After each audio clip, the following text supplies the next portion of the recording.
Hi everyone, welcome back. Today we're making two of my favorite dips, one of them being salsa. I typically make this with a giant can of diced tomatoes. That was not available at Walmart. By the way, a giant can means, I believe this is a 28-ounce can. You can use two 15-ounce cans as well, or one if you want to reduce it, but I just like having a lot. So Walmart only had these peeled whole tomatoes, and I was like, sure, that's the same thing. Let me try that. Um, if you prefer, you could also use 5 to 6 Roma tomatoes and just cut out the insides. I don't know what the insides are called.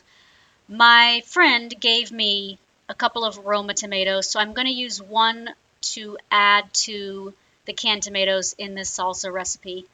You're going to want to cut the fleshy interior out. Make sure there's no seeds and that squishy, pulpy stuff is gone. And then dice the tomatoes.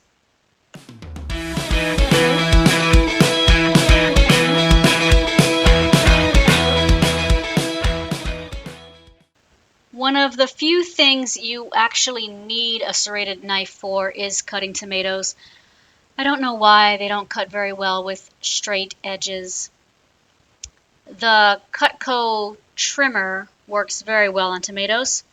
You can get one on eBay. I swear, even though I sold Cutco in college, I don't think you need to buy it from the manufacturer. They are crazy expensive, and there's tons of them available on eBay all the time. Or if there's a different serrated knife that you like, let me know in the comments because I am all for finding a different brand. I know Cutco is not for everyone. They turned into an MLM in the last 10 years. And so that's not something a lot of people want to buy, even if they get it secondhand. You will want to mince 1 clove of garlic as well.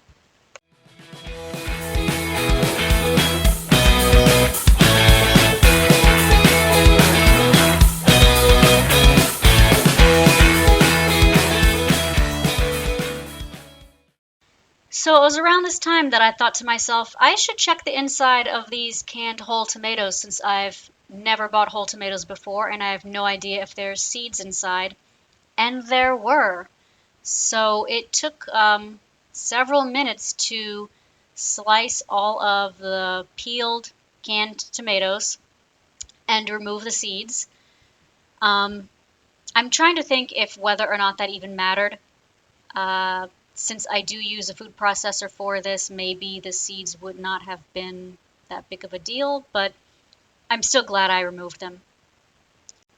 If the can of whole peeled tomatoes is all that's available as far as canned tomatoes go, I would say just splurge and get the Roma tomatoes from the produce section. The first time I made this recipe, I used Roma tomatoes, and it was very good. And then I began using canned because I didn't notice that much of a difference in taste or texture, and I will literally choose any shelf stable option over fresh options for me, just because I'm the only one eating the food I cook, so it takes a while to go through it. Next, you're going to cut a 1/4 cup of an onion. I don't know how to measure a 1/4 cup of an onion, so I typically just cut off a 1/4 of the onion that I have. I don't think a slight difference in quantity matters very much in this recipe. In a pinch, when I don't have an onion, I do use onion powder, and I typically do a tablespoon.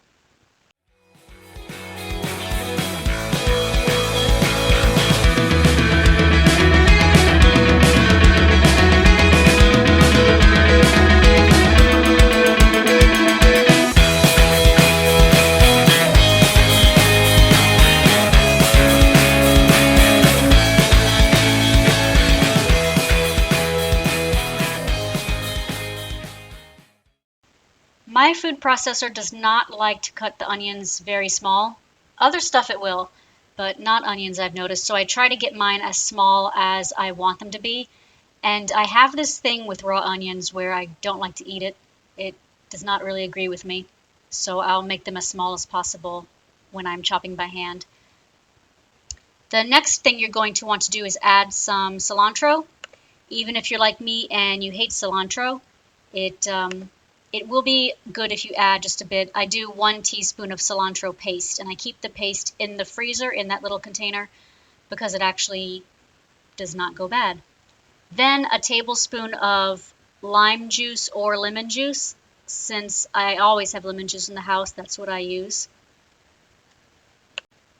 You're going to add cayenne to taste. And then one thing you could add is a pinch of salt, but I never do because I don't really think it makes much difference. I'm adding Louisiana hot sauce, but ideally you would want to add Mexican liquid spices. The recipe also calls for a teaspoon of salt, but I might have missed that. Then spoon it into your food processor. If you don't have a food processor, my best advice for making this recipe is to just get the Roma tomatoes and dice them up really small, or there is a can of petite diced tomatoes you could find, and my guess is you won't have to actually cut up too much with that size.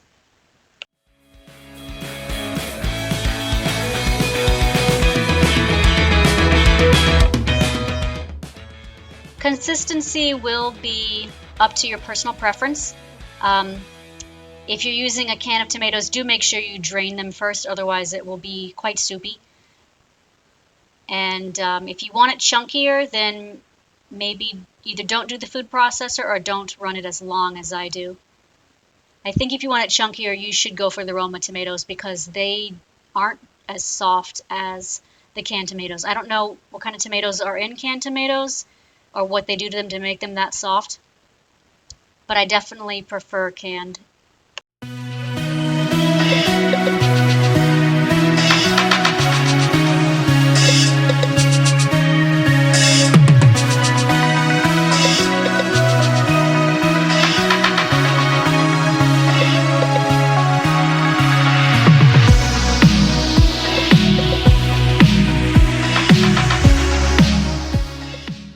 Taste test was a success, and this freezes very well. I popped it right in the freezer because I'm making guacamole next. Alright, if you want to fold a potato chip bag closed and you don't have a clip, or if you just like learning new things like me, start by putting the 2 corners down, whatever direction, and then fold it a couple of times, turn it around, make new corners, same direction as before because you turned the bag around, and then fold it over and sort of twist it inside out. I didn't fold it outside. Fold the corners down and then fold the bag down 2 or 3 times. Turn the bag around so now the opening of the flap is facing you. And make new corners going the same direction. Then turn the top of it inside out.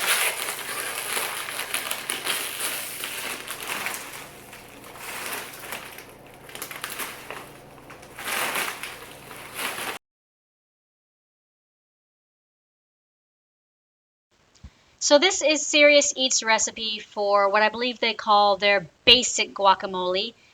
Basic. That was probably bad. Sorry, that was my basic bitch voice, but I have out of practice. It calls for 1 small yellow onion. I don't buy yellow onions. I just buy white. That makes things a lot easier for me. So I'm doing 1/4 of a whole white onion, and I am mincing, or actually dicing it up.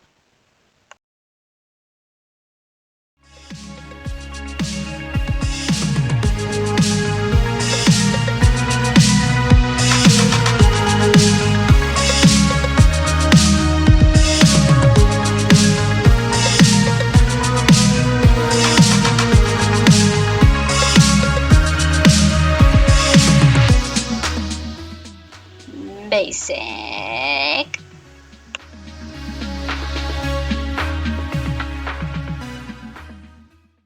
The recipe then calls for 1 serrano chili, but I am substituting some jalapenos that we already had just because we already had it. So I am taking, I would say maybe 8 jalapeno slices out, and I'm going to mince them and add them to the bowl with the onions.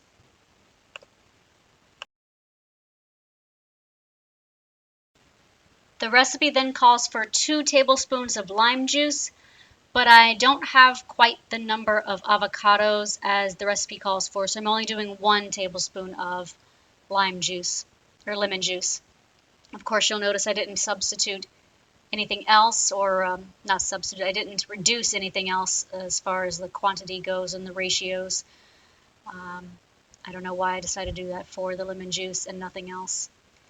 Guacamole is one of those things that's pretty forgiving if you do the wrong sizes.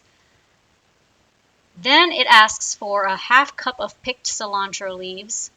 I thought 2 teaspoons was fine since I'm not a fan of cilantro. And then it says 2 teaspoons of salt, but I just did 1 because I have fewer avocados.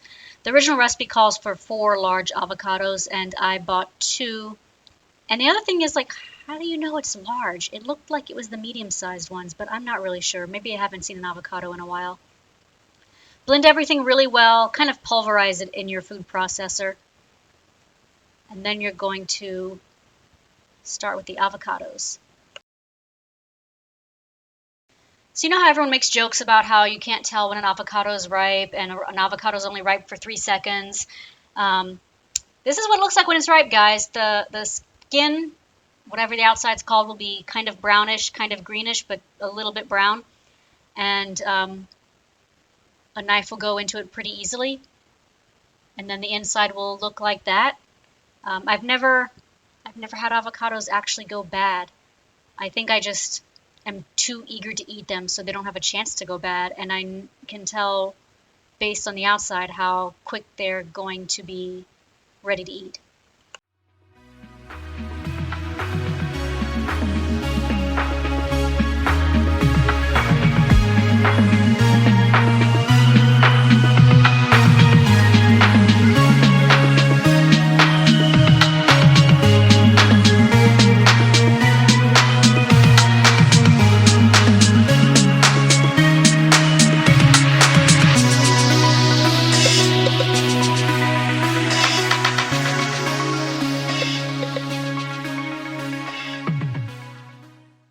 And if you're a little slippy with a knife and you don't want to risk cutting yourself trying to hack a knife into the seed, just push on the outside like I did. It'll come off. You could also try using a spoon and it comes out pretty easily too.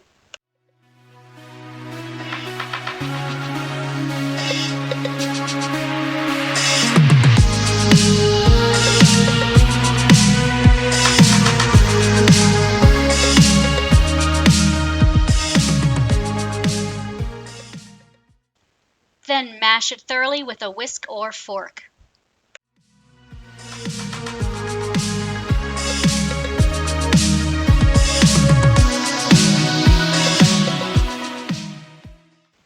Then add the contents from the food processor. It should be fairly pasty according to the original recipe. A paste should be formed. And then you're going to mix it up. The recipe does say fold. I don't think it matters that much in this particular thing. Folding, I think, is more if you don't want to incorporate the ingredients all that well. But I think for guacamole, you do want them all pretty well incorporated. So I'm mixing with a spoon until they're thoroughly mixed. The recipe then says season as desired once mixed. So I'm going to add some cayenne powder to taste.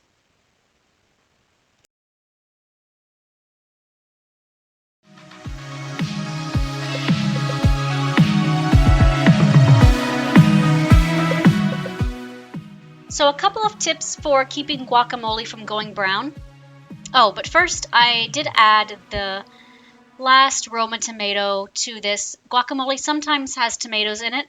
I don't know what is like traditional with Mexican cuisine, if the tomatoes are authentic or not. But I decided to try it with the tomatoes, the Roma tomatoes from this extra one. because I do like it that way. I just don't make it that way myself because it involves extra ingredients and it's good without it. But I added the tomatoes and it was pretty good with the tomatoes for sure. So I was going to say one trick to keeping your guacamole from going brown too fast is to add lime juice or lemon juice to it. You could throw a little extra on and mix it, and that should keep it from going brown right away. Another trick is to cover it with a thin layer of water. That just means put the water into the container without like sloshing it everywhere. Just gently put the water in, otherwise you're making a big hole in your guacamole, and that doesn't really solve the problem. The last option is to take foil or saran wrap or something solid like that and just press it directly onto the guacamole, the top layer, and make sure the sides of it are completely sealed so there's no oxygen getting in. I find that it doesn't taste any different when it's slightly brown, so you kind of have to just psychologically psych yourself into eating the brown guacamole. And for me, I like guacamole so much that it doesn't matter. This bowl lasted 2 days. I think my husband had 5 chips with guacamole, and I had all of the rest because I am a guacamole fiend. So it didn't get very brown for sure. And when it did, there he is having his chips. When it did, I just scraped off a layer and then it was good. Go ahead and like, share, and subscribe if you enjoyed this video, and I'll be back soon with another great recipe. Thank you.